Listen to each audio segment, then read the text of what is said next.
The screams echoed through the night as flames consumed the apartment building. 27 people trapped, with no way out. That's when Marcus Holloway, a janitor who had finished his shift hours ago, ran toward the inferno while everyone else fled. What happened next would change not just the lives of those inside, but an entire community forever. If you're moved by stories of ordinary people doing extraordinary things, hit that like button and subscribe to our channel for more tales of everyday heroes who remind us what humanity is capable of at its best. Marcus hadn't planned on being a hero that night.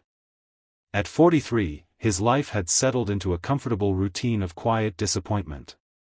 The dreams of his youth, becoming an architect, designing spaces that would inspire, had long since faded into the background of his consciousness, replaced by the steady rhythm of mop against tile, the chemical smell of industrial cleaners, and the invisibility that came with wearing a uniform nobody looked at twice. The Westridge Apartments weren't even his regular building. He was just filling in for a friend who had called in sick. As he finished his shift just before midnight, all Marcus wanted was to go home to his empty apartment, maybe have a beer, and fall asleep to whatever late-night show was playing. The universe, however, had other plans. He was halfway to his car when he heard the first explosion. The sound ripped through the quiet night, followed immediately by the crash of breaking glass.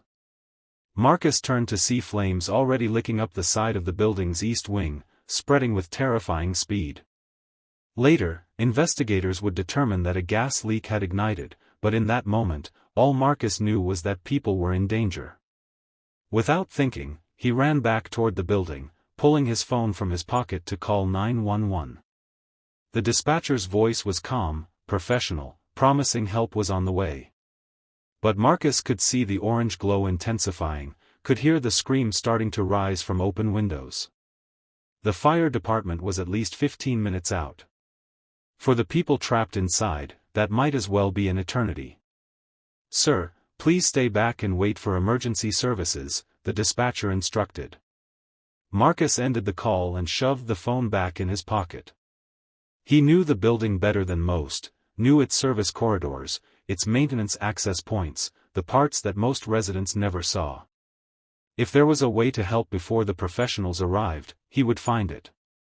The main entrance was already impassable, thick black smoke billowing out every time the automatic doors slid open.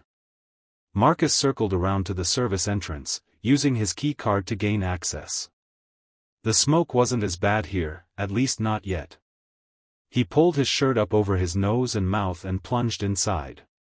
The first family he encountered was the Nguyen's from the second floor, Mrs. Nguyen clutching her infant son, her husband supporting his elderly mother who could barely walk. They were disoriented, coughing, trying to find their way through the increasingly smoke-filled corridor. "This way," Marcus called, gesturing toward the service stairwell. "Follow me." He led them down and out through the loading dock, making sure they were safely away from the building before turning to go back in. By now, the smoke was thickening, making it harder to see, harder to breathe. The heat was becoming intense. Every instinct told him to stay outside, to wait for the firefighters. But he could still hear voices calling for help. On the third floor, he found the Sullivan kids, teenagers whose parents worked night shifts, left alone and now trapped by a wall of flame that blocked their access to the main stairwell. They were huddled together in their apartment, the younger one crying, the older one trying to appear brave while terror shone in his eyes. "The service stairs are still clear," Marcus told them, his voice raspy from the smoke. "Stay low and follow me." 4 more trips. 8 more people saved. Each time, the conditions worsened. Each time, it became harder to find his way. His lungs burned. His eyes streamed. Twice he nearly lost consciousness, only to be driven on by the sound of someone calling for help. By the time firefighters arrived, Marcus had guided 17 people to safety. But there were still others trapped on the upper floors, beyond where he could safely reach. He tried to explain to the fire captain about the building's layout, about who might still be inside and where. "You've done enough, sir," the captain said, placing a firm hand on Marcus's shoulder. More than enough. Let us take it from here. They made him sit in an ambulance, an oxygen mask over his face, while paramedics checked him for injuries. From there, he watched as firefighters battled the blaze, using the information he'd provided to reach those still trapped. By dawn, the fire was out. Miraculously, everyone had survived, though several were hospitalized with serious injuries. A news crew arrived as the sun was rising. They interviewed the fire captain, who didn't hesitate to credit the mysterious janitor who had risked his life repeatedly before emergency services could arrive. Without his actions, we would certainly be counting bodies today, the captain said gravely. When they turned to interview Marcus, he was reluctant at first. I just did what needed doing, he said, his voice still rough from smoke inhalation. Anyone would have. But that wasn't true, and everyone knew it. Most people had run away from the fire. Marcus had run toward it. The story might have ended there, a moment of heroism, a brief flash of local fame, then back to normal life. But Sophia Chen, a resident from the 5th floor whom Marcus had guided to safety, wasn't willing to let that happen. A journalist by profession, she recognized a story that needed telling. In the days that followed, as residents were relocated to temporary housing and the damage was assessed, Sophia sought Marcus out. She found him back at work, mopping floors at another building as if nothing had happened. I want to tell your story, she said. The real story. Not just what you did that night, but who you are. Marcus shook his head. I'm nobody special. That's exactly why it matters, Sophia insisted. Because you're proof that ordinary people can do extraordinary things. Reluctantly, he agreed to talk. Over coffee in a small diner, Marcus told Sophia about his life. About growing up in foster care after his parents died in a car accident when he was 8. About his dream of becoming an architect, inspired by a kind foster father who had been in construction. About the scholarship he'd won to college, and how he'd had to drop out in his second year when his foster sister got sick and needed someone to care for her children. I don't regret it, he said, stirring his coffee absently. Tanya needed me. Her kids needed me. What kind of person would I have been if I'd put my ambitions above that? After his sister recovered, Marcus had meant to go back to school.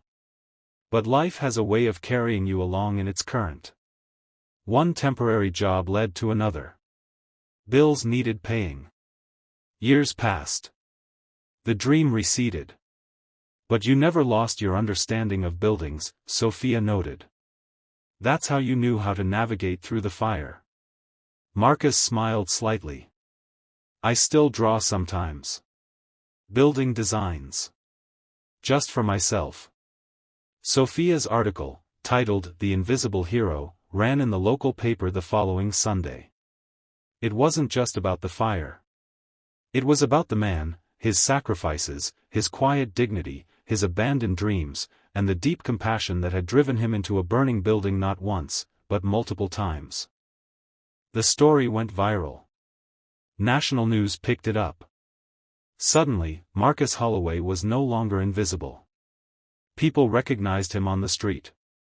Former residents of Westridge Apartments brought him home-cooked meals, cards, gifts.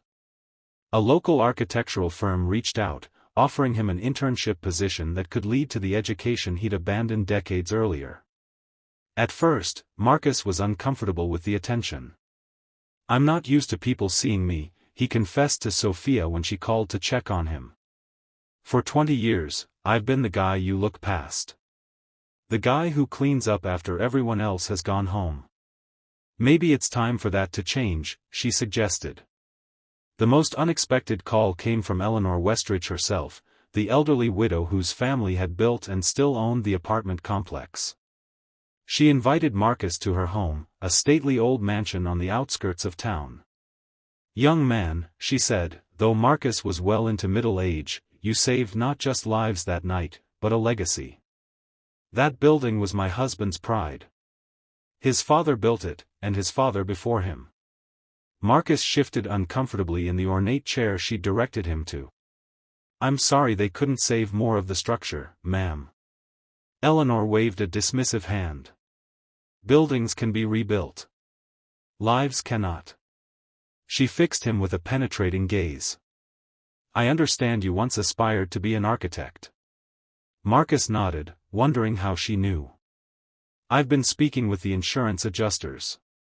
We'll be rebuilding, of course. And I find myself in need of someone who understands both the practical aspects of a building's function and the human element of what makes a space into a home. She smiled. Would you be interested in consulting on the project? It wasn't just a job offer. It was the resurrection of a dream he'd thought long dead. The rebuilding of Westridge Apartments became a community project. Former residents contributed ideas. Local businesses donated materials. Volunteers showed up on weekends to help with the work that didn't require professional skills. At the center of it all was Marcus, working closely with the architectural team, his natural talent finally finding expression. The new building incorporated innovative safety features, many suggested by Marcus himself based on what he'd experienced during the fire. Wider stairwells. More accessible emergency exits. A state-of-the-art fire suppression system. But it also included elements of beauty and community, a rooftop garden, a shared workspace for residents who worked from home, a play area designed with input from the children who would use it.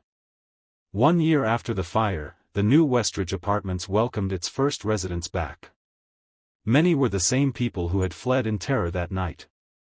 The ribbon-cutting ceremony was attended by the mayor, covered by local news, and celebrated with a block party that lasted well into the evening. As dusk fell, Marcus found himself standing somewhat apart from the festivities, watching as children played in the courtyard he had helped design. Sophia Chen approached, notepad in hand. Working on a follow-up story, he asked with a smile. She nodded. 1 year later. The phoenix rises from the ashes, and all that. She studied him for a moment. You look different, you know. I've gained a few pounds with all these community potlucks, he joked. That's not what I mean. She gestured vaguely. You stand taller. You look people in the eye now. You take up space like someone who knows they belong in it. Marcus considered this. I guess I've learned that being seen isn't so terrible after all. And what's next for the hero of Westridge? Sophia asked, her pen poised above her notepad. Marcus looked out at the new building, its windows glowing warmly in the gathering darkness. I've been accepted to finish my degree. Part-time, while I continue consulting with Mrs. Westridge's company. He paused. And I'm starting a program for at-risk youth, teaching them basic construction and design skills. Giving them something to build, instead of reasons to tear down. Later that night, after the celebrations had ended and the new residents had returned to their apartments, Marcus stood alone in the courtyard. He remembered the heat of the flames, the choking smoke, the terror of that night 1 year ago. He remembered, too, the moment of decision, the split second when he had chosen to run toward danger rather than away from it. One act. One moment of courage. It had changed everything, not just for the people he'd saved, but for himself. It had shown him that the person he'd always wanted to be had been there all along, waiting for the right moment to emerge. As he turned to leave, he noticed a small plaque mounted beside the main entrance, illuminated by a soft spotlight. He hadn't seen it before. Moving closer, he read the inscription. The Holloway Building. Named in honor of Marcus Holloway, whose courage reminds us that heroism resides not in grand gestures, but in the willingness of ordinary people to act with extraordinary compassion when others are in need. Marcus stood there for a long time, one hand resting lightly on the plaque, feeling the weight of his name cast in bronze. Not invisible anymore. Seen. Remembered. Not for the life he might have had, but for the life he had chosen, one small, brave decision at a time. Sometimes, that's all it takes to change everything. One person. One moment. One act of courage in the darkness.